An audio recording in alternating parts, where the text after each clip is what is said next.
하루 일정을 마치고 나의 보금자리 휴식처에 도착하면 습관처럼 우리는 TV를 켜곤 하죠. 혼자만의 쓸쓸함도 미소를 띠게 하는 TV. 또 어떤 집은 가족이 단란하게 모여 앉아 웃음을 나눌 때 거실에서 없어서는 안 될 것이 TV이고요. 그런데 여러분, TV 옆에 지금 뭐가 놓여 있나요? 대부분은 대수롭지 않게 생각하죠. 하지만 그 작은 습관 하나가 여러분의 재물운을 조용히 막고 있을지도 모릅니다.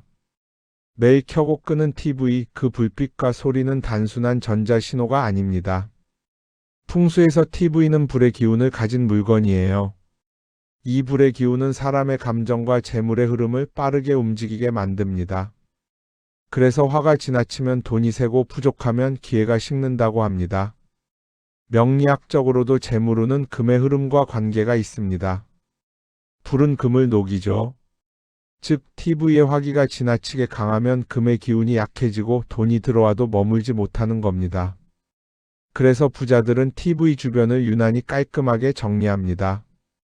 그들은 감각적으로 알고 있는 거예요. 돈은 조용하고 안정된 기운 속에서 모인다는 것을요. 반대로 대부분의 사람들은 편하다는 이유로, 예쁘다는 이유로 TV 옆에 이것저것을 쌓아둡니다. 리모컨, 잡지, 충전기, 화분, 시계, 심지어 지갑까지. 겉보기엔 사소한 물건이지만 풍수적으로는 기운의 통로를 막고 있는 벽돌과 같습니다. 그 사이를 전자파와 어지러운 음기가 섞여 지나가면서 금전의 흐름을 끊어버리죠. 한마디로 TV 옆은 돈이 머무는 자리가 아니라 돈이 지나가는 자리입니다. 그래서 잘못된 물건을 두면 여러분이 애써 벌어들인 돈이 스르르 새어나갑니다. 영상을 시작하기 전 구독과 좋아요 한번 눌러주세요. 여러분의 생활에 도움이 되는 정보를 빨리 받아보고 실천을 통하여 재물은 부르는 기회를 마련하게 되실 겁니다. 여러분, 혹시 이런 경험 있으신가요? 돈이 들어와도 금세 사라지고 통장에 잔고가 쌓이지 않는 느낌. 그건 단순한 소비 습관의 문제가 아닙니다. 집안의 기운, 특히 TV 주변의 불균형한 화의 흐름이 금의 재물을 녹이고 있기 때문이에요. 이제부터 그 균형을 바로잡는 법을 알려드릴 겁니다. 오늘 영상 끝까지 함께 하신다면 여러분의 거실이 돈이 머무는 자리, 즉 재물이 쌓이는 공간으로 바뀌게 될 거예요. 여러분, 혹시 TVD를 직접 본 적 있으신가요? 리모컨 신호선, 공유기선, 충전기선, 멀티탭 뒤엉켜 있는 전선들이 마치 덩굴처럼 꼬여 있진 않나요? 겉보기엔 아무렇지 않아 보이지만 풍수에서는 이 전선들이 기운의 통로를 막는 사슬이라고 봅니다. 기운은 물처럼 흘러야 합니다. 물이 고이면 썩듯이 기운도 흐르지 못하면 탁해집니다. 명리학적으로 봤을 때 전기 에너지는 화의 기운입니다. TV 역시 불의 기운을 강하게 품고 있죠. 그런데 이 화기가 전선의 꼬임 속에 머물면 불이 제자리를 잃고 요동치는 형상이 됩니다. 이것을 화란이라 하는데 금은 곧 돈의 기운이에요. 불이 금을 이기면 재물이 녹습니다. 즉, 전선의 꼬임이 바로 금전의 흐름이 엉키는 상징인 셈입니다. 풍수 전문가인 제가 실제로 많은 가정을 방문해보면 공통점이 있습니다. 전선이 복잡할수록 머리가 무겁고 집중이 안 되고 돈이 모이지 않습니다. 기운이 흐르지 않으면 사람의 판단력도 막히기 때문이죠. 반대로 부자들의 집 거실을 보면 신기할 정도로 깔끔합니다. 전선 하나 보이지 않고 벽과 바닥은 정리되어 있습니다. 그들은 풍수를 모르더라도 본능적으로 압니다. 정리된 공간에는 기운이 돌고 흐르는 기운이 돈을 부른다는 것을요. 지금 당장 여러분의 TVD를 살펴보세요. 전선이 꼬여 있다면 그건 재물의 길이 묶여 있다는 뜻입니다. 그냥 청소가 아니라 운의 통로를 뚫는 정화의 의식이라 생각하세요. 케이블을 묶고 선을 숨기고 정리함에 넣는 것, 이 단순한 행동 하나로 집안의 기운이 달라집니다. 불의 기운이 잔잔하게 안정되고 금의 기운이 다시 반짝이기 시작하죠. 오늘 전선을 정리한 그 순간부터 여러분의 재물운이 다시 흘러가기 시작합니다. 집안에 식물이 많을수록 좋다고 생각하시죠? 그런데 이상하게 화분을 TV 옆에 두고부터 기운이 묘하게 답답해졌다는 분들이 많습니다. 풍수에서는 그 이유를 아주 분명히 말합니다. TV는 불의 기운, 화분은 나무의 기운을 가집니다. 목은 불을 키우고 불은 금을 녹입니다. 즉, 목이 지나치게 강하면 화가 치솟고 결국 재물을 상징하는 금이 사라집니다. 명리학적으로 말하자면 TV의 화기가 이미 공간에 충분히 차 있는데 그 옆에 목의 기운까지 붙으면 화기가 폭발하는 구조가 됩니다. 그 불안정한 에너지가 가족의 마음을 들뜨게 하고 소비가 많아지고 금전이 모이지 않습니다. 결국 불이 너무 커서 금을 녹여버리는 형상이 되는 것이죠. 실제 사례에서도 이런 현상은 뚜렷하게 나타납니다. TV 옆에 큰 화분을 둔 집은 공통적으로 머리가 무겁고 지출이 많고 가족 간 대화가 산만해집니다. TV 불빛과 식물의 생명 에너지가 부딪히면서 방 안의 기운이 요동치기 때문이에요. 게다가 전자파와 식물의 기운은 서로 상극입니다. 식물이 점점 시들고 시든 식물은 죽은 기운을 내뿜습니다. 죽은 기운은 돈의 기운을 끌어내리고 가족의 피로를 쌓이게 합니다. 만약 여러분의 거실에 화분이 많다면 이렇게 바꿔보세요. TV와 떨어진 창가 쪽 자연의 빛이 닿는 방향으로 옮기세요. 목의 기운은 빛과 바람 속에서 가장 안정됩니다. 그 순간 TV의 화는 진정되고 집안의 기운은 다시 맑게 흐릅니다. 그리고 또 하나, 많은 분들이 시간 보기 편하라고 TV 옆에 시계를 둡니다. 하지만 풍수에서는 시계가 가진 진동을 재물의 기운을 쪼개는 파동으로 봅니다. 특히 TV의 불빛과 시계의 초침 소리가 함께 겹치면 그건 마치 불과 금이 충돌하는 화금상쟁의 구조가 됩니다. 화금상쟁은 명리에서 재물과 명이 부딪히는 형상이라 하죠. 즉, 마음이 불안해지고 조급해집니다. 조급한 마음은 돈을 모으지 못하게 합니다. 급히 결정하고 급히 소비하고 결국 후회로 이어지죠. 반대로 부자들의 거실을 보면 시계가 보이지 않습니다. 그들은 시간을 쫓지 않고 시간을 다스립니다.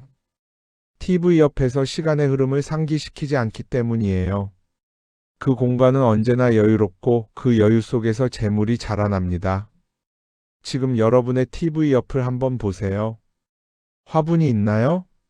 시계가 있나요? 그렇다면 지금 바로 다른 곳으로 옮기세요. 이건 단순한 인테리어 조정이 아닙니다. 불의 기운을 제자리에 돌려놓고 금의 재물을 지켜내는 풍수의 첫걸음입니다. 여러분 혹시 TV 옆에 지갑이나 통장, 동전통을 두신 적 있나요? 생각보다 많은 분들이 그러시죠. 편하니까, 보이니까 무심코 놓지만 그게 바로 재물이 떠나는 길목입니다. 풍수에서는 돈은 조용한 곳을 좋아한다고 말합니다. 왜냐하면 돈의 기운, 즉 금은 고요하고 단단한 성질을 가지기 때문이에요. 그런데 TV는 반대로 불의 기운을 강하게 띱니다. 불은 금을 녹입니다. 즉 TV 옆에 돈을 두면 불 속에 금을 던져 넣는 것과 같습니다. 그곳에 돈은 불안하고 편히 머물지 못해 떠나갑니다. 명리학적으로도 화가 강하면 금이 약해지고 금이 약해지면 재물이 흩어집니다. 그래서 TV 옆에 돈은 결코 모이지 않아요. 심지어 보이는 곳에 돈이 있으면 사람의 마음도 불안정해집니다. 지출 충동이 생기고 TV 광고를 보며 나도 저거 하나 사볼까? 하는 소비 욕구가 자극됩니다. 결국 돈이 들어와도 금세 나가버리는 악순환이 만들어지죠. 또 하나, 돌이나 조각상 같은 무거운 장식품도 TV 옆에는 좋지 않습니다. 돌은 차갑고 무거운 기운을 지녔습니다. 이것을 풍수에서는 음기가 강한 물체라고 봅니다. TV의 불과 돌의 음이 부딪히면 기운이 혼탁해집니다. 그 결과 재물의 순환이 막히고 돈이 움직이지 않는 집이 됩니다. 특히 대리석, 화강암 같은 단단한 재질은 금의 흐름을 멈추게 합니다. 돈은 돌아야 합니다. 그래서 돈이라는 한자도 문문에 재물이 들어있는 모양이죠. 즉 닫힌 금전은 죽은 금전, 움직이는 돈이 산 금전입니다. 무거운 장식품은 그 흐름을 눌러버립니다. 부자들의 거실에는 이런 장식이 없습니다. 있더라도 작고 부드러운 옥돌이나 유리 장식처럼 기운이 맑고 투명한 재질만 둡니다. 그리고 마지막으로 거울이 있습니다. 겉으로 보기엔 예쁘지만 TV 옆에 거울은 가장 위험한 존재입니다. 거울은 빛과 기운을 그대로 반사합니다. TV에서 나오는 불빛과 전자의 파동이 거울에 부딪히면 그 에너지가 사방으로 흩어집니다. 그 흩어진 에너지가 재물의 기운을 분산시키고 들어오는 돈이 그대로 나가는 형국을 만듭니다. 풍수에서는 이를 반사살이라 부릅니다. TV와 거울이 서로 마주보는 구조는 돈이 들어와도 머물지 못하고 튕겨나가는 집의 전형적인 모습입니다.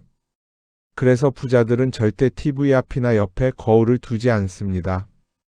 혹여 거울을 둬야 한다면 반드시 TV를 비추지 않는 각도로 두어야 합니다. 이제 한번 거실을 살펴보세요.